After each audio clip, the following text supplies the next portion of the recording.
four-way check where, you know, we plug it all in the Beard, it should match up or be close to the revenue worksheet, it should match our own Excel worksheet, and then we plug it into Skyward, which is kind of the driver of all the reports that we get.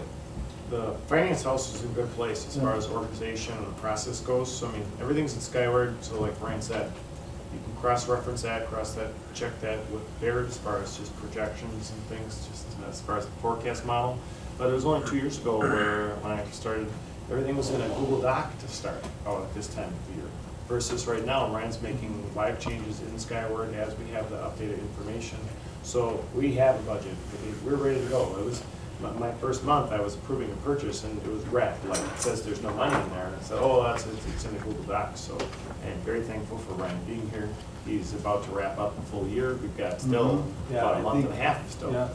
And I feel a lot better going forward with some of the efficiencies I put in, or just having the knowledge of it going forward, that'll go quicker. What we didn't mention is that we have new ESSA reporting. So last week I did some stuff on Friday, and we have to set up about 350 to 400 new expense accounts. This is the federal law. So to report all expenses by building. So right now, all of our electricity costs, like the first grade supplies costs, those are fine. Those are being coded to the building. But right now, every district employee is coded to location 800, which is district-wide. Well, we now have to start paying teachers and coding them by building. So if you have our 5 ed teachers that are working in every building, instead of having 9 expense accounts, now I have to set up 27 just for them, because you have their pay account and then 8 benefit accounts. So that's 27 accounts. Then if the Rainbow Coalition gets some of their wishes, then they're gonna have a lot bigger changes, as they wanna divide out the athletics and a different way of figuring special education. Ryan will have it all dialed in. He's a master. He's already created 300 accounts in one day. It would be good.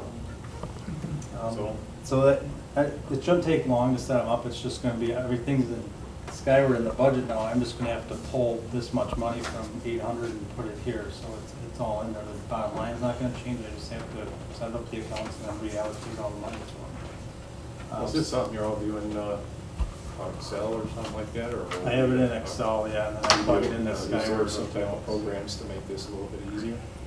Yeah, I mean, I have. To make it more efficient? Yeah, oh, I have a bunch of formulas set up, like if Scott Yeah. comes in and says if we get Sure. 2% raises, I I'm just talking, plug is there it. It's all, some type of it's all program? woofer system is what it is. And he knows the system really well. Okay. So he's working with Karen and just creating a set of subcodes by site is what it comes down to. So what you I did didn't know was if there he was did some like a type of retreat for system or himself and he something got like it that to done make it easier. like in a day. Mhm. So, yeah, this is new to education. It's not like we get federal mandates for how we're reporting you need this code, this is a new gig. And So it's in very- my 9 And years. it's federal, not So, state, I thought it correct, was state federal. DPI. It's very It's a federal broad, law. because these numbers are supposed to be, within 2 years, be something that schools and school boards can use. Use for. Like, these are hard numbers that say you're paying this to educate a 3rd grader. However, But it's still not an apples to apples thing necessarily. We're on a bell curve. If one district decides to allocate their superintendents Sure. equally amongst the buildings, and another school district says, no, they're just in district-wide, or if another district is paying a higher cost on the employee, if they're treating their employees better by giving them a higher percentage of their health costs. so you have the mandate, you follow through. In the meantime, that's the tight. Here's the mandate. The loose part is you need to report by site. Now, how you do that, that's open. So if you want to look at a comparison then, 2 years from now, Horicon, Elmira, Mayville, and throw in Beaver Dam, you can. I don't know how good the data is going to be. We don't have any central data. So we don't know how solid that is, right? Okay. So we'll find out though, and you never know. We may go through all this and then they say, okay, that's great, but now they want another level.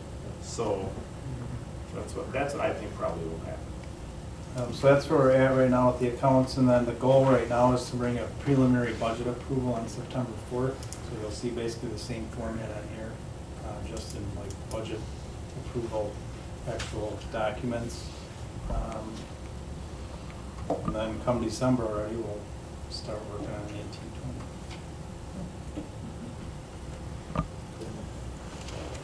Very nice report, Ryan. Thank you. I can read it.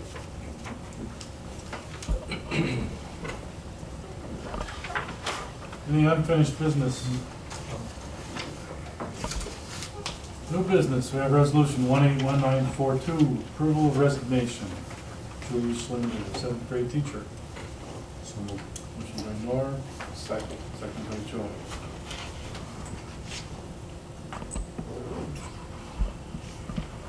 Any questions on this resignation?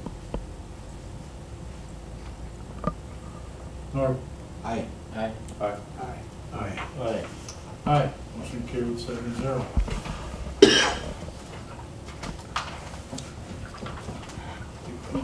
Julie's commute is cut in half. She's a big driver. Resolution 181945, approval to hire Kirsten Pilsner, 1st grade teacher at Parkview. Motion? So moved. Joe, seconded by No second. Dave. So Becky. we are very excited to have Kirsten join our team. Kirsten did her student teaching this last fall with Emma Millsman here in the district. She covered a long-term subbing position for Brittany Castine back in the winter while she was on maternity leave. Kirsten's been a summer school teacher for us all of this year, and Kirsten is a Mayville graduate of 2009. So we are very excited to have Kirsten joining our teaching staff at Parkview. She's had experience working with our 1st grade staff at the end of the spring this year, and I think she's going to be a good fit, and she's got phenomenal potential on the teacher she is going to grow to be. Any questions on this approval to hire of Kirsten? Joe? Aye. Aye. Aye. Aye. Aye. Aye. Motion carried 7-0.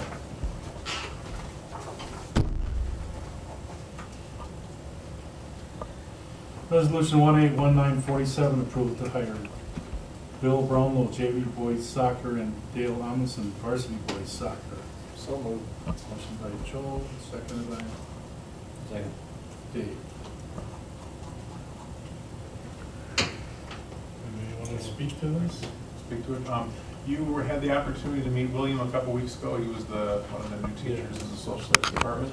And then Dale's returning to the varsity boys soccer coach, and we're really pleased to have Dale back. He has shown great success with the girls as well. So, and due to our numbers, it was really paramount that we were able to find a JV coach this year. So, although Joe's not here, he worked real hard those last couple days to make sure we had the 2 coaches in place for the start of the season. Any questions on this approval to hire? Joe? Aye. Aye. Aye. Aye. Aye. Aye. Motion carried 7-0.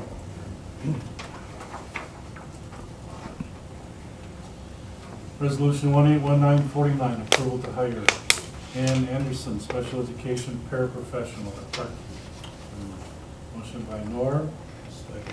Second by Ron.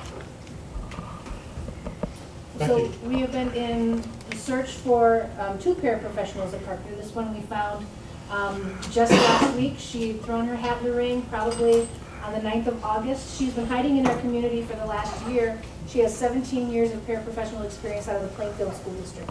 She moved here, her husband works at Seneca, and she is excited with missing kids and missing being a chance to working with learners, and we are excited to have her join our staff. Great. Any questions on this approval to hire? Nora? Aye. Aye. Aye. Aye. Aye. Aye. Motion carried 7-0. Resolution 181950. Approval of monetary gift, $3,000 from Town of Williamstown. So moved. Motion by Joel. Second by Jim.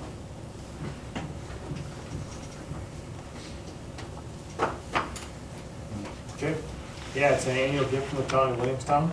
So it's about $1,000 for each school, goes towards environmental education. The one thing it says at the bottom of it, they just want to make sure we let them know what we're doing. So as I read that, I'm like, ooh, I want to make sure we let them know what we did with the money so this gift can continue. Very nice. Any questions on this acceptance of the gift? Joel? Aye. Aye. Aye. Aye. Aye. Motion carried 7-0. Any old business? Additional citizen comments? I've got one, John. I guess I'll stand up here.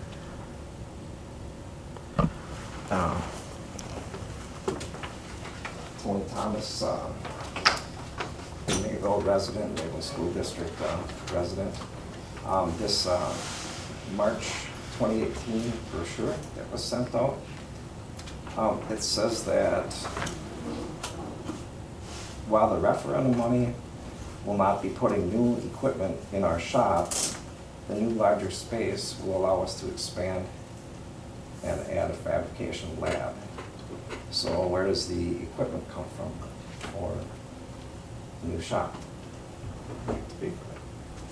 So I know like Metalcraft has been really good with donating to Beaver Dam and I think Elmira and Mayville and there's Horicon because they're looking for welders. So that's probably taken care of, but what about, isn't that equipment expensive? Some of that stuff that needs to go into the shops. Absolutely. So, we have a list of equipment that we need for the shops ideally. And we now, once we have our space, we're going to start inviting community partners in, looking for any sponsors and support that we can have.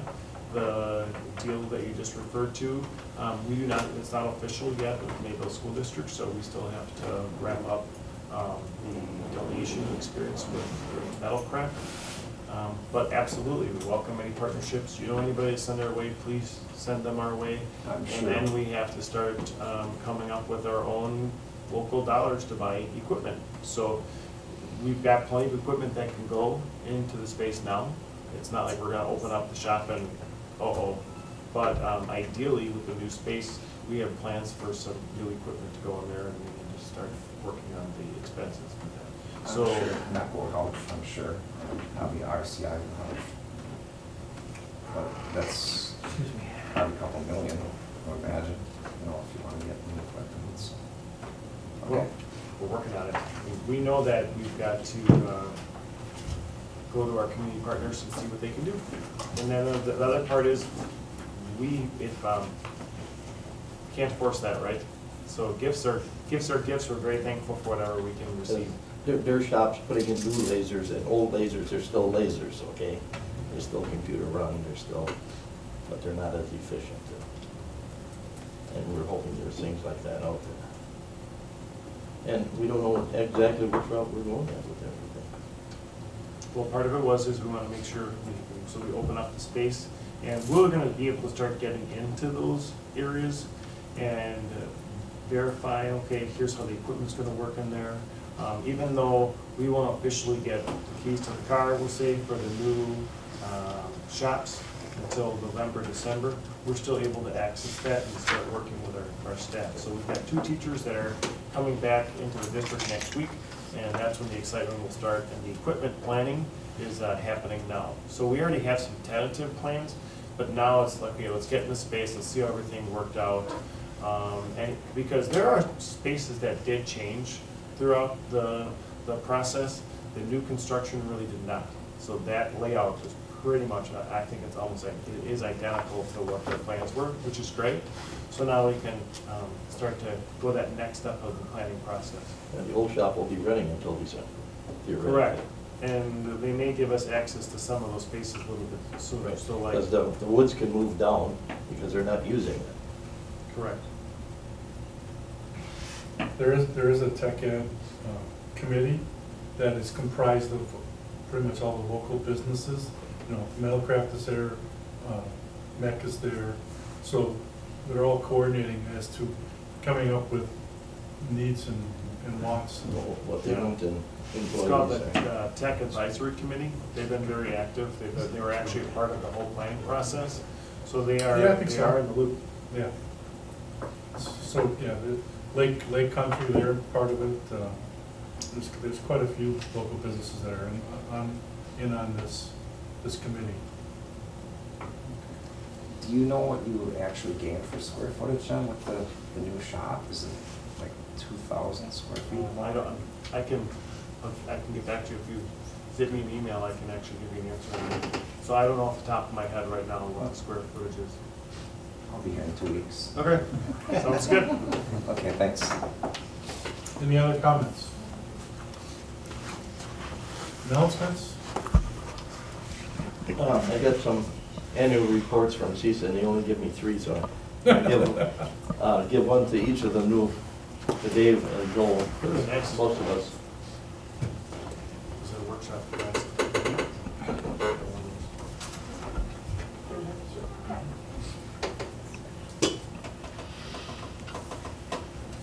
Any other announcements? If not, this meeting is adjourned.